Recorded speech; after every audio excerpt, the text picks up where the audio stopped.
Steve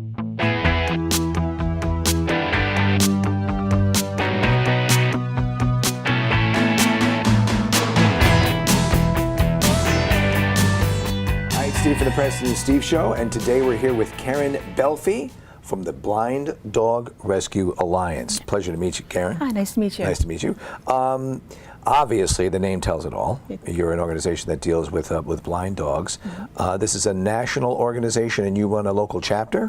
No, we're a national organization. We're not really broken up into chapters. Okay. So our home office is in Philadelphia. Oh, it is? Okay. We also have volunteers in Canada, and we have one in New Zealand. Okay. Even. And how many animals do you have currently at the facility? Right. Well, we don't have a facility. We have a series of foster homes. You have a series of foster homes, Mm-hmm. okay. All throughout, kind of the East Coast mainly. In Canada, we do have one. We have about 40 foster dogs right now. Okay.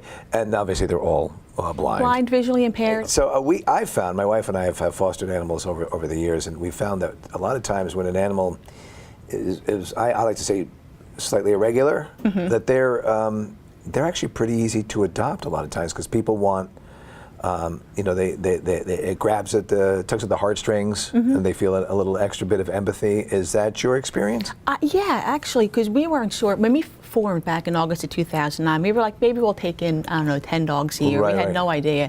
And by December, we had already taken in, I think, 30. Okay. So in a couple of months. I think, because you go on Pet Finder, there's just tens of thousands of dogs. Sure, yeah. I think that the blind ones stick out a little bit, and they do get that little extra squishy paw factor. Yeah. Because we've adopted out over 300 dogs so far. So, what would you tell someone who is wondering whether or not they can bring a blind dog into their home?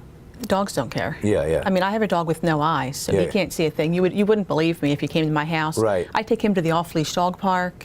I take him everywhere, and he has no idea he can't see. He thinks the entire world is there for his convenience and amusement. Right. He's into everything. So if someone wants to become a foster for mm-hmm. you, how do they go about doing that? We have a volunteer application on our website at blinddogrescue.org. Okay. Then they would fill out the application, and then we do a home check for foster homes. Okay. But even if people can't foster, we need volunteers for lots of things. Which would include what? Checking adoption applications, volunteer applications, doing web-based things like our Facebook and things like that. Contacting shelters who contact us about dogs. We get contacted about thousands of blind dogs a year.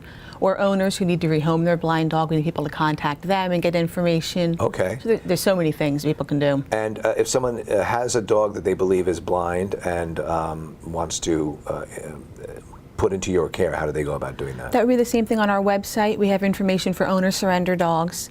They can also email us at info@blinddogrescue.org for any questions about anything. Okay. Also, if people have a blind dog and they're not sure what to do, if they're just a little nervous, my dog's going blind with cataracts. Okay. What do I do? They're welcome to email us, and we can. You have medical or at least advice and things. Yeah. I actually run an email support group for blind dog owners. Okay. We have over 5,000 members.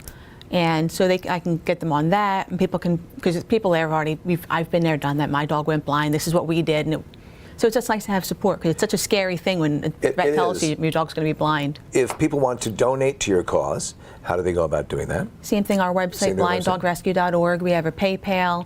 They can also send checks. Our PO box is 63401 in Philadelphia, and the zip code's 19114. They can send checks, so that's also on our website. And any events or anything coming up you'd like to promote? Take the opportunity. We do. We're at Cutter's Mill in Chalfont once a month. We're at different pet values, and we try to get out as much as possible. Okay, very, very, very cool. Well, I think you're doing great work, and I encourage people to check out the website. We'll put all the information up so that people can access it. It was a pleasure talking to you. Great. Thank you very much.